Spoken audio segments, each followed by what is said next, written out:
Actually मैं इधर से गुजर रहा था, मैंने दरवाज़ा खुला देखा तो मैंने सोचा कि वहीं फीस कलेक्ट कर लूँ। वो मैं काम में इतना बिजी हो गई कि दरवाज़ा बंद करना ही भूल गई। एनीवे आप बैठिए ना, मैं भी फीस लेकर आती हूँ।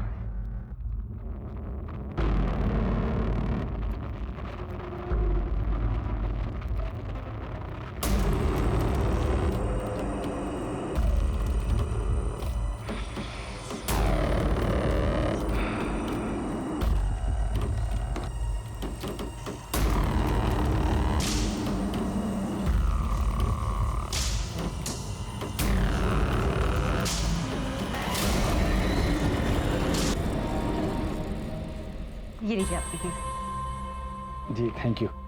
सॉरी, वो डस्टिंग और सफाई में ऐसी हालत हो रही है कि आपको चाय कॉफ़ी के लिए भी नहीं पूछ पा रही हूँ। ऐसी क्या बात है, फिर कभी आ जाऊँगा। अब तो पता ही चल गया कि आप किस टाइम पे घर पे रहती हैं। चाय भी पी लूँगा। बिल्कुल। नमस्ते। नमस्ते। मैं ऐसा कर सकती हूँ, यू नो ना, यू माई फर्स्ट लव। अच्छा, मैं बाद में बात करती हूँ, लगता है कोई आ गया है। मुझे लगता है निखिल ना आ गया हूँ। ठीक है, बाय बाय।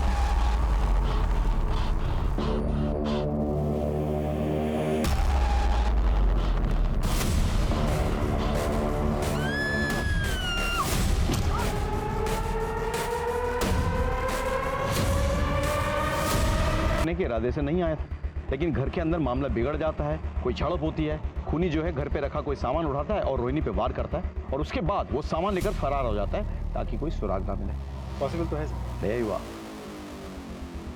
सर, रोहिणी उसे पहले से ही जानती थी, तभी तो इतनी रात गया उसके लिए दरवाज़ा खुला होगा। लेकिन समझ में नहीं आ रहा है उसके बाद ऐसा क्या हुआ। वो झगड़ा, लड़ाई, हाथापाई, सामान भी ऐसे बिखरा पड़ा है। घर के कैश और ज्वेलरी कहाँ रहते थे? इसमें सर।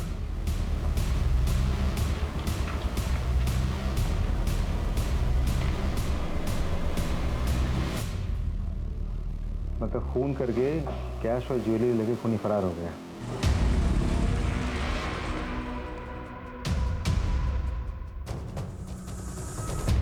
नानी, पैसों का इंतजाम हो गया।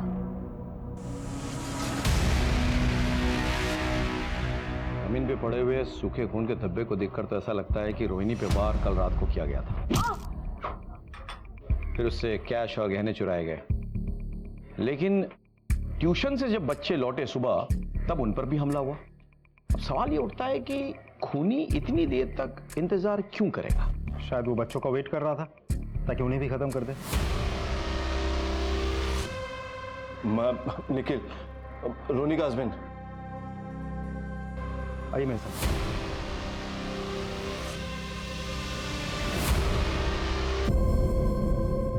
रोहिणी आगे खोलो। रोहिणी, रोहिणी, क्या हो गया इसको? रोहिणी, रोहिणी, मेरे बच्चे। जिसकी वजह से एक्सेसिव ब्लड लॉस हुआ और उसी की वजह से उसकी मौत हुई। सर, मौत करीब सुबह 7 बजे के आसपास हुई है। ये कैसे हो सकता? जमीन पे पड़ा खून तो सूख चुका था तब तक, यानी कि खून 3-4 घंटे पहले गिरा होगा ना? सर फॉरेंसिक रिपोर्ट आ गई है सर।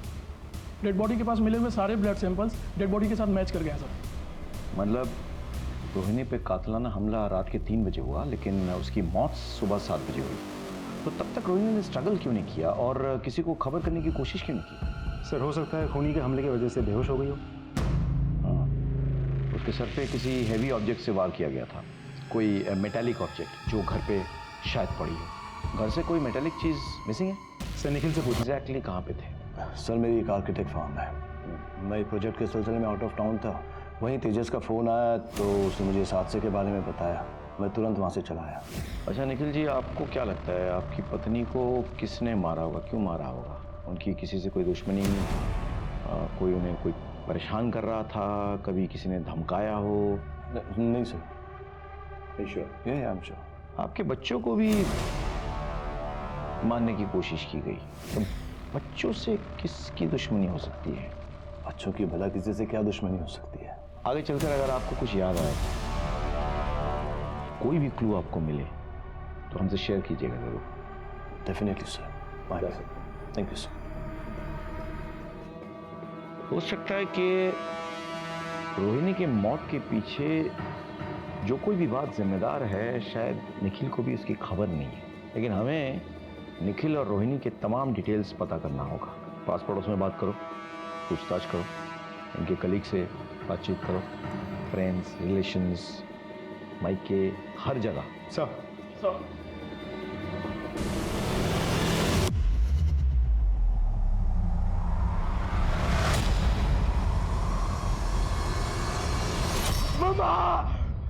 आर्यन, बेटा क्या हुआ?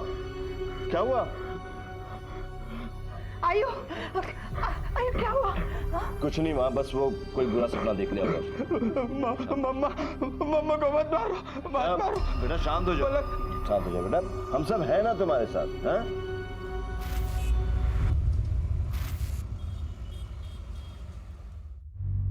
नानी, मैं डॉक्टर ले आया हूँ। ये नाना को हॉस्पिटल ले जाएंगे और नाना ठीक हो जाएंगे। ठीक है बेटा। आई एम सॉरी, इनकी तो मौत हो चुकी है।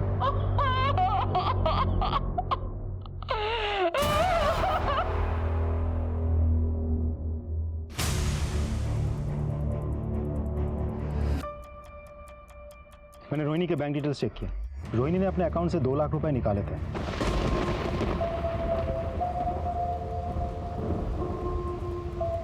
मतलब खूनी ने गहनों के साथ साथ 2 लाख रुपए की भी चोरी की है।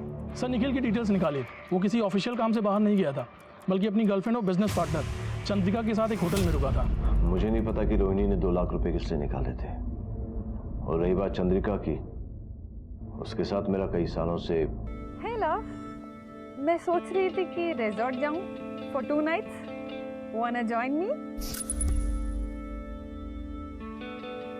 या why not, sure, anything for you my love. ठीक है, चलो मिलते हैं। कहीं ऐसा तो नहीं कि उसे रास्ते से हटाने के लिए तुमने किसी को सुपारी दी और उसने तुम्हारी वाइफ के साथ साथ तुम्हारे बच्चों को भी मारने की कोशिश की? ये आप कैसी बात कर रहे हैं? मैं अपनी बीवी बच्चों से बहुत प्यार करता हूँ। वो तो तुम्हारे चंद्रिका के साथ अफेयर से ही पता चल रहा है। एक्स्ट्रा मैरिटल अफेयर रखने के बाद भी अगर मैं अपनी बीवी बच्चों को उतना ही प्यार देता हूँ, उनकी हर एक ख्वाहिश को पूरी करता हूँ, तो इसमें क्या प्रॉब्लम है? मैं निखिल के साथ सालों से रिलेशनशिप में हूँ, लेकिन हमने कभी भी अपनी फैमिली लाइफ को रिलेशनशिप के बीच में आने नहीं दिया। निखिल अपने फैमिली से बहुत प्यार करता था और ना ही मैं उससे कभी शादी करना चाहती थी और ना ही वो चाहता था, और ना ही मेरी उसकी वाइफ के साथ किसी भी तरह का जेलसी था। ठीक है, आप जा सकती हैं, लेकिन बिना परमिशन के आप शहर नहीं छोड़ेंगे। जी सर। होटल के तमाम डिटेल्स निकालो, निखिल के सीडीआर और कॉल रिकॉर्ड्स के साथ उसे टैली करो। पता करो रोहिणी के मर्डर के दिन किसी ने निखिल या चंद्रिका को उस होटल से आते जाते तो नहीं देखा। अगर सीसीटीवी है तो उसका फुटेज कलेक्ट करो, हर पॉसिबिलिटी को एक्सप्लोर करो, कोई लीड छूटनी नहीं चाहिए। अंडरस्टूड? सर, तो स्टडी करने के लिए रास्ते में बहुत अंधेरा था और किसी ने अचानक हम पर हमला कर दिया। मैंने भागने की बहुत कोशिश की, पर उसने मुझे बहुत जोर से मारा और मैं नीचे गिर गया। कौन था? चेहरा याद है? नहीं, वहाँ बहुत अंधेरा था और उसने मुझे पीछे से सिर पर मारा था। मैं उसका चेहरा नहीं देख पाया। वर्मा, अच्छे से चेक करो, देखो कोई सुराग मिलता है कि नहीं, और घर की सिक्योरिटी और टाइट कर दो। आर्यन, इसके बाद अगर तुम्हें कहीं जाना है तो किसी को साथ में लेके जाना, अकेले नहीं। ठीक है। तुम्हारी पत्नी के बाद तुम्हारे बच्चों पर भी हमला हुआ, कहाँ थे तुम उस वक्त? सर मैं बहुत टेंशन में था, इसलिए खुली हवा में टहलने निकल गया था। इसीलिए तुमने अपने मोबाइल ऑफ रखा था ताकि तुम्हारा लोकेशन जो है हम डिटेक्ट ना कर पाए। वो मेरे मोबाइल की बैटरी डाउन हो गई थी सर। तो पत्नी के बाद तुम बच्चों से भी अपना हाथ धोना चाहते थे? मैं भला अपने बच्चों को क्यों मारूंगा? मैं उनसे बहुत प्यार करता हूँ। आप लोग बेवजह मुझ पर शक कर रहे हैं। अच्छा, एक बात बताइए, रोहिणी के मर्डर की रात बच्चों ने आपको फ़ोन किया था? हाँ किया था। एक्चुअली हर रात मेरे बच्चे मुझे गुड नाइट कहके ही सोते हैं, इसलिए उन्होंने मुझे फ़ोन किया था। उस रोज़ मैंने उन्हें डांटा भी था। एक्चुअली वो मेरे भाई के साथ देर रात तक PS4 खेल रहे थे। तो अपने बच्चों पर गुस्सा भी आता है तुम्हें? सर फिक्र करता हूँ तो गुस्सा भी करता हूँ। ठीक है, तुम जा सकते हो फिलहाल, लेकिन हमारे परमिशन के बिना शहर नहीं छोड़ोगे। ठीक है सर, थैंक यू। इसकी फिक्र और परवाह तो मुझे अब समझ में आने लगी है। एक बार कुछ सबूत हाथ लग जाए ना, तोते की तरह भगवाऊंगा इससे। सर सारे सबूत, सारे क्लूज, सब कुछ तो चेक कर लिया, एक भी पुख्ता सबूत हाथ नहीं लग रहा है। मर्डर हुआ है तो सुराग तो मिलेगा ही ना, ढूंढना पड़ेगा। Let's go back to the beginning. Sir sir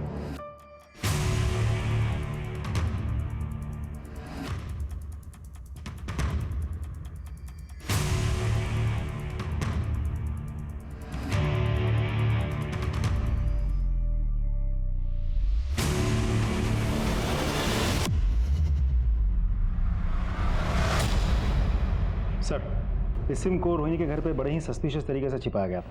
ये सिम रोहिणी के नाम पर ही रजिस्टर्ड है, लेकिन रोहिणी के घर वालों में से किसी को भी इस सिम के बारे में कुछ नहीं पता। इस नंबर से जितने भी कॉल्स या मैसेजेस गए हैं वो सब एक ही नंबर पे गए हैं। ये किसका नंबर है? सर दूसरा नंबर भी उसी के नाम पे रजिस्टर्ड है, रोहिणी के नाम पर, और उस नंबर के बारे में भी घर वालों में से किसी को कुछ नहीं पता। मतलब रोहिणी के नाम पे रजिस्टर्ड ये नंबर कोई और यूज कर रहा था, और जब भी इस शख्स से कांटेक्ट करना होता तो रोहिणी उस नंबर पे फोन करती। सीडीआर क्या कह रहा है? सर सीडीआर के मुताबिक दोनों नंबर ज़्यादातर बंद ही रहते हैं सर। सिर्फ कॉल या मैसेज करने के लिए नंबर्स ऑन होते हैं, उसके बाद बंद हो जाते हैं। लास्ट लोकेशन क्या है? कॉल या मैसेजेस करने के टाइम पर भी दोनों नंबर की लास्ट लोकेशन भोपाल की लोकेट हुई है सर। लेकिन सर दोनों नंबर्स इस शहर के अलग अलग इलाके में कई बार एक साथ लोकेट हुए। नंबर ट्रैकिंग पे डालो। उस नंबर के बारे में किसी को कुछ नहीं पता, और ना ही रोहिणी को वो लोग जानते हैं। लेकिन हाँ, मैंने चैट हिस्ट्री डाउनलोड कर ली है। अच्छा, क्या? रोहिणी को मैसेज आए थे,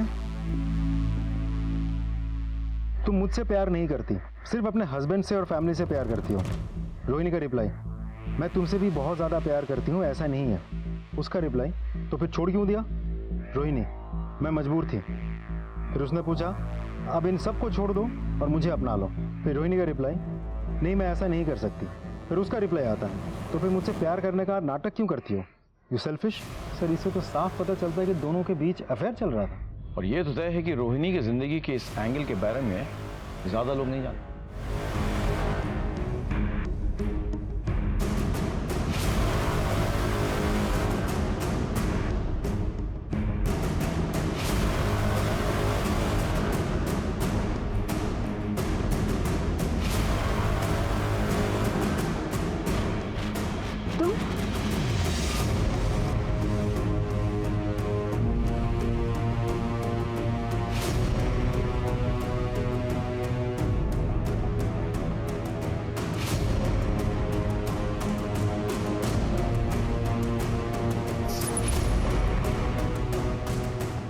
नानी, हाँ बेटा। नानी, नानी क्या बात? हमें शहर छोड़कर जाना होगा, हम कहीं और रहेंगे।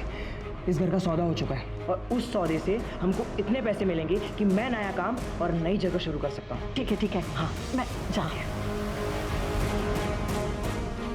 हेलो, गहने हैं, इसे बेचने हैं। अब देख के बताइए इसके कितने पैसे मिलेंगे। ये चोरी के तो नहीं है ना? ये मेरी माँ के गहने हैं, मुझे पैसे की जरूरत थी इसलिए मैं बेच रहा हूँ। अब देखकर बताइए ना कितने मिलेंगे।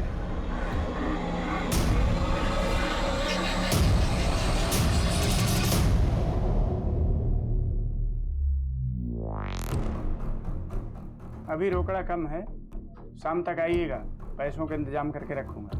अरे नहीं भाई साहब, मुझे नहीं बेचने हैं। वो मुझे पैसे की जरूरत है ना, तो मैं कुछ दूसरा इंतजाम कर लेता हूँ। मेरी माँ के गहने हैं ना, इसलिए नहीं बेचना है। ठीक है,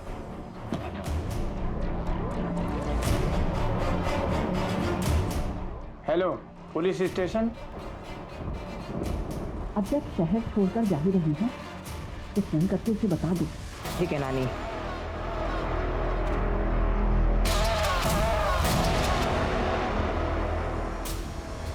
भेज दिया।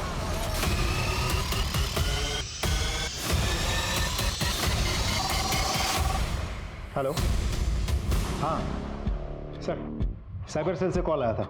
रोहिणी के नाम पे रजिस्टर्ड वो दूसरा नंबर स्विच ऑन हो गया। ये नंबर तुम फोन ट्रैकिंग पे लगाओ और रियल टाइम अपडेट शेयर करने के लिए कहो। और सर ज्वेलरी शॉप से भी कॉल आया था, वहाँ एक आदमी गहने बेचने आया था। जाओ उठाओ उसको। सर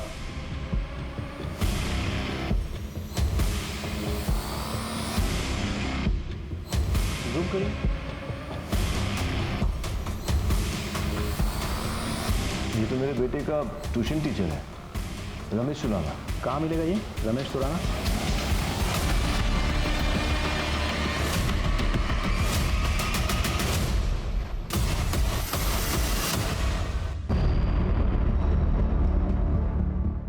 मर गया? अंदर देखो। सर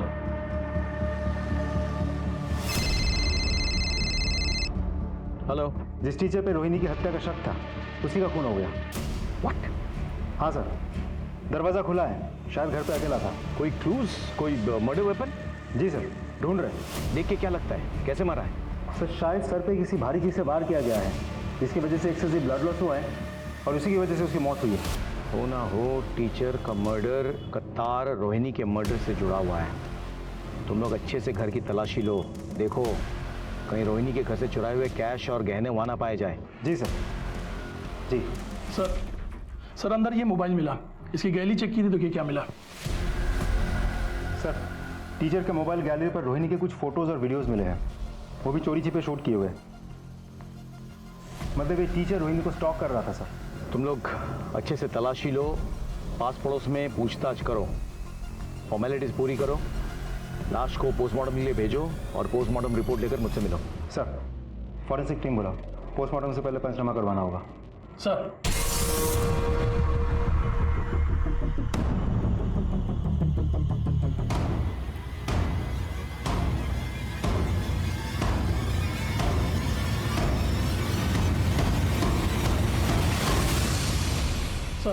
सर टीचर की इनिशियल पोस्टमार्टम रिपोर्ट आ गई है सर। रिपोर्ट के मुताबिक सर पे मेटल की किसी भारी चीज के चोट लगने से काफी ब्लड लॉस हुआ सर, और ब्रेन हैमरेज से टीचर की मौत हो गई। एक बात और सर, जख्म में कुछ अलग पार्टिकल्स भी मिले हैं जिसकी जांच अभी भी चल रही है। ये रही रिपोर्ट सर।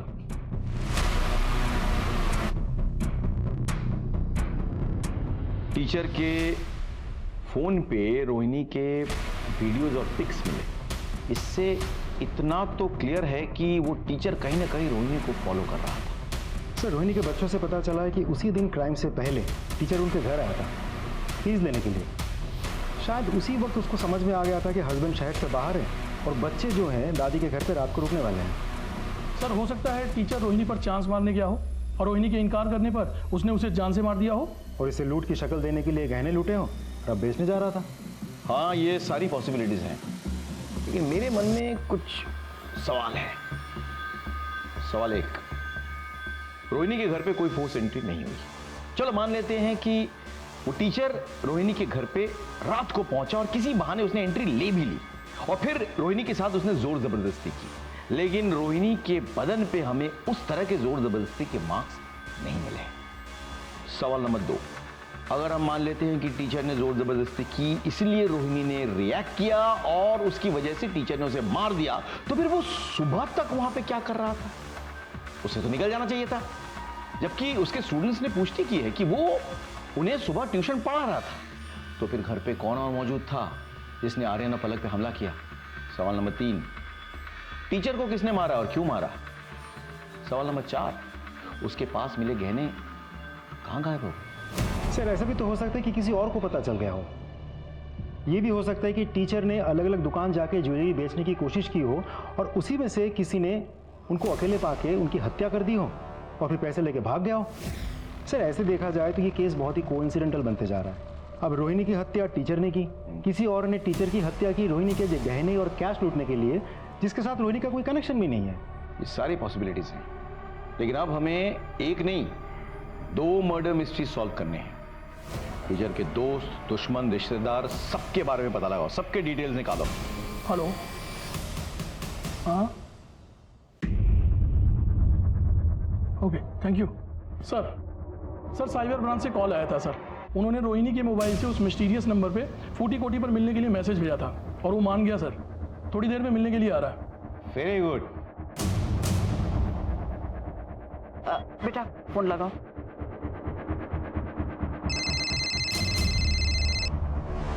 हेलो, हाँ हम पहुंच गए हैं, आप कहाँ हो? तेरे सामने ही हो बेटा, चल चल।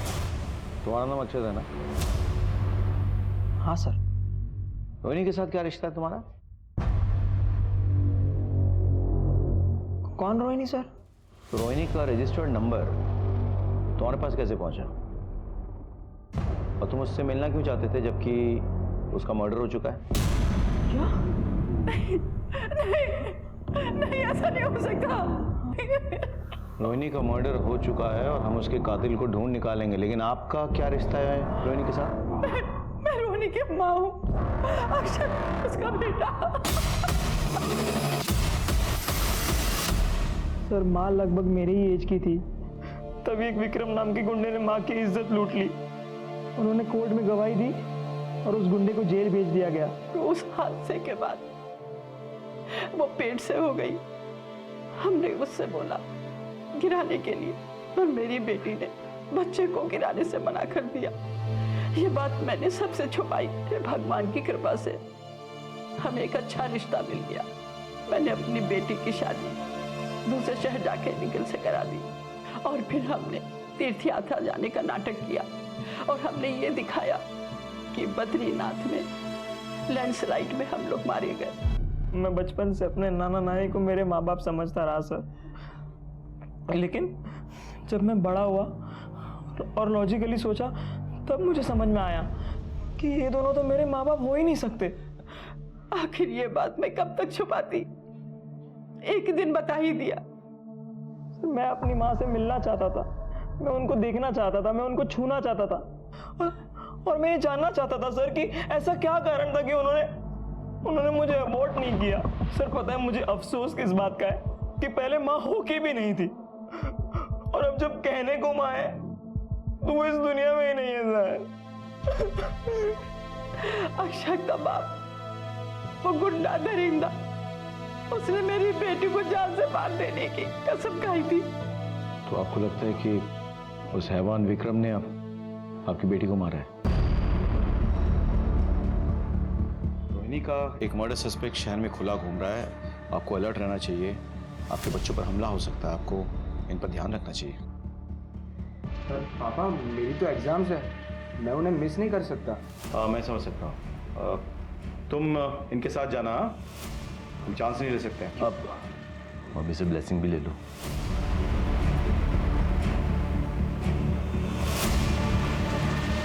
बाय पापा, थैंक यू। अरे ये तुम्हारे बैग पे टैग लगा हुआ है, इसे तो निकाल दो कम से कम। All the best. बाय।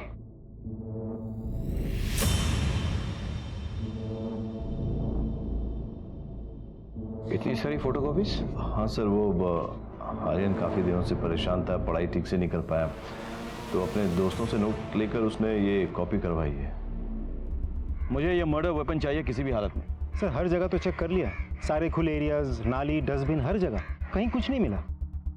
हो ना हो ये मर्डर वेपन कहीं छिपा के रखा है, फेंका नहीं है। सर आपको ऐसा क्यों लग रहा है? मेरा हंच है चुराए हुए कैश, गहने और मर्डर वेपन एक साथ छिपा के रखा हुआ है। क्लू मिलेगा, मर्डर वेपन भी मिलेगा। सर विक्रम जिसने 16 साल पहले रोहिणी का रेप किया था वो तो यही है, इंदौर में। सर टीचर की डिटेल पोस्टमार्टम और फॉरेंसिक रिपोर्ट आ गई है सर। टीचर के माथे की चोट में जो पार्टिकल्स मिले थे वो बहुत ही कॉमन मटेरियल है सर, कोई रेक्सीन या प्लास्टिक, जिससे छाते, रेनकोट या बैग वगैरह बनते हैं सर। टीचर को जिस भारी मेटेलिक चीज़ से मारा गया था वो ऐसी ही किसी चीज़ में लपेटी हुई थी। मैं पलाशिया पुलिस स्टेशन से पुलिस इंस्पेक्टर राकेश श्रीवास्तव बोल रहा हूँ। एक बात बताइए, 11 तारीख को आपके यहाँ जो गेस्ट थे निखिल और चंद्रिका, उनके लिए कोई कॉल आया था? हाँ सर, कॉल आया था करीब रात के 3 बजे। कॉल ट्रांसफर कर दिया था हमने, अर्जेंट कॉल था इसलिए। किस नंबर से आया था? Thank you, thank you.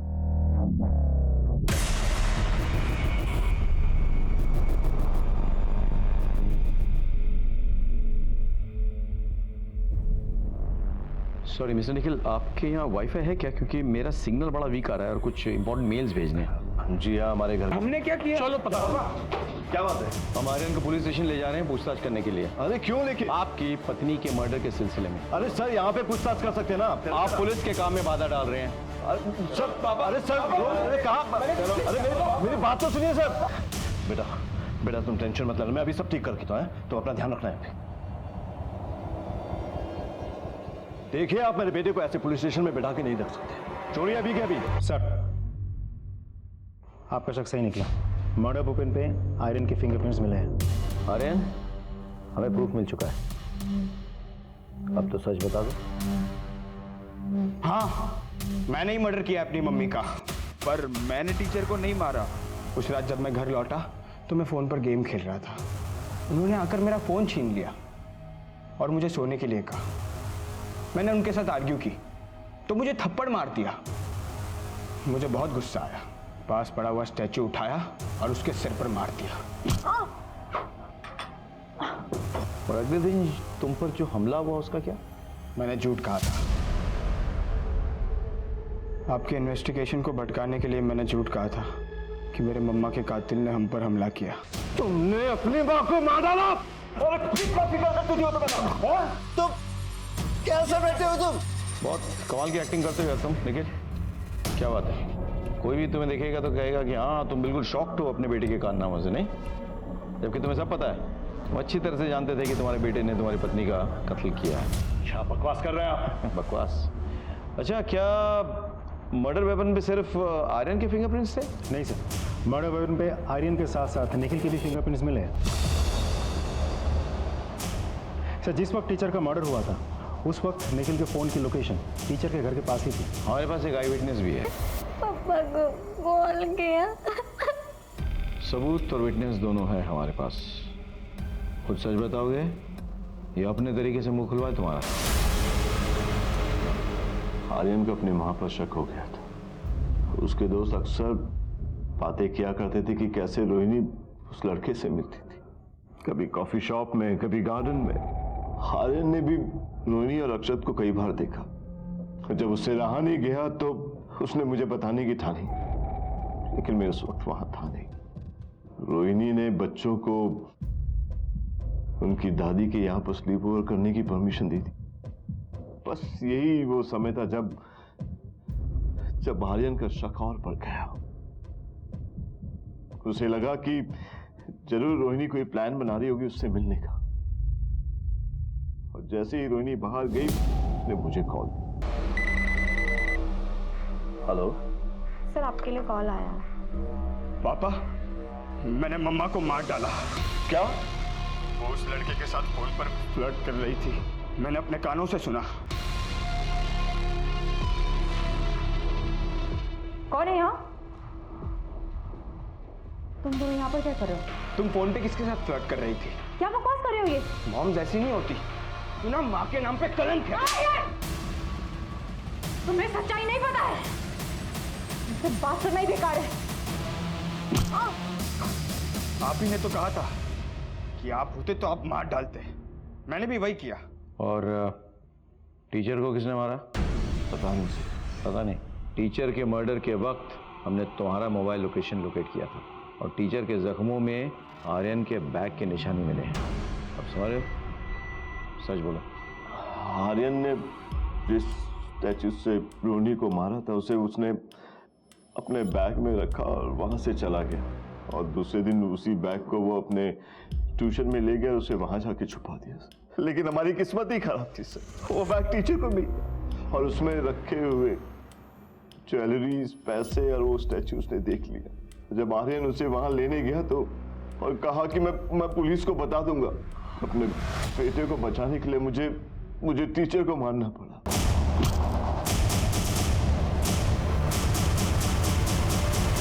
तुम्हें बताया, जब आर्यन ने रोहिणी पे वार किया था तो वो बेहोश हुई थी, मरी नहीं थी। उसके बाद वो 4 घंटे जिंदा थी। आर्यन ने जब तुम्हें फोन करके हादसे के बारे में बताया, तब अगर तुमने हमें इन्फॉर्म किया होता तो हम रोहिणी को बचा लेते, लेकिन नहीं, तुम्हारी वजह से वो बच नहीं पाई। और आर्यन, तुम्हारी मम्मी जिससे मिल रही थी, जिससे बात कर रही थी, वो उनका बॉयफ्रेंड नहीं था बल्कि उनका बेटा था। उनके साथ हुए रेप की संतान और रिश्ते में तुम्हारा भाई। सर, आपने कहा था कि आपको हंच है कि विपिन कहाँ छिपाया होगा। वो हंच कहाँ से आया? एक्चुअली मैंने रोहिणी की बड़ी वाली फोटो देखी थी जिसमें एक हैवी मेटल की मूर्ति रखी हुई थी पीछे, लेकिन जब क्राइम सीन में पहुंचे तो मूर्ति गायब। रोहिणी की पोस्टमार्टम रिपोर्ट से पता चलता है कि उसके सर पे किसी हैवी मेटल के ऑब्जेक्ट से वार किया गया था। दूसरी बात, निखिल ने आर्यन को एक नया स्कूल बैग दिया, इसका मतलब उसका पुराना स्कूल बैग मिसिंग है। आर्यन के दोस्त बताते हैं कि वो होमवर्क में बड़ा अप टू डेट था, फिर वो अपने फ्रेंड्स के पुराने नोट्स क्यों कॉपी कर रहा था? यानी कि उसके नोटबुक और वो बैग दोनों मिसिंग थे। टीचर के पोस्टमार्टम रिपोर्ट से पता चलता है कि उसके घाव में रेक्सिन का मटेरियल था, यानी कि स्कूल बैग में किसी भारी चीज को डाल के वार किया गया था। अगर उस बैग को निखिल के घर में छिपाते तो पकड़े जाते। कहां छिपाया गया? दादी के घर में। और फिर पलक की बातों से काफी चीजें क्लियर हो गई। मजे की बात यह है कि होटल की डिटेल से पता चला कि वहां पे फोन निखिल के लैंडलाइन से आया था, जो कि इंटरनेट के साथ फ्री मिलता है, लेकिन बड़ी होशियारी से उस लैंडलाइन को गायब कर दिया गया। सर अच्छा खासा परिवार तबाह हो गया। 2 पल के मजे के लिए एक बाप ने अपने पूरे परिवार को तबाह कर दिया और अपने बेटे को ये झूठ पिलाता रहा कि विक्टिम बाप है। उधर मां पर डाउट आया तो बेटे के मन में बाप के लिए और सिंपैथी जगी। अगर उस वक्त बेटा अपनी मां से ठीक से बात कर लेता तो शायद चीजें बेहतर होती। अगर निखिल अपने बेटे के मन में उठ रहे तूफान को हवा ना देता तो शायद चीजें बेहतर रहती, लेकिन उसने ऐसा नहीं किया। उसने विक्टिम का रोल अदा किया और अपने बेटे का इस्तेमाल किया उसकी मां को मनवाने के लिए। काश दोनों समझ जाते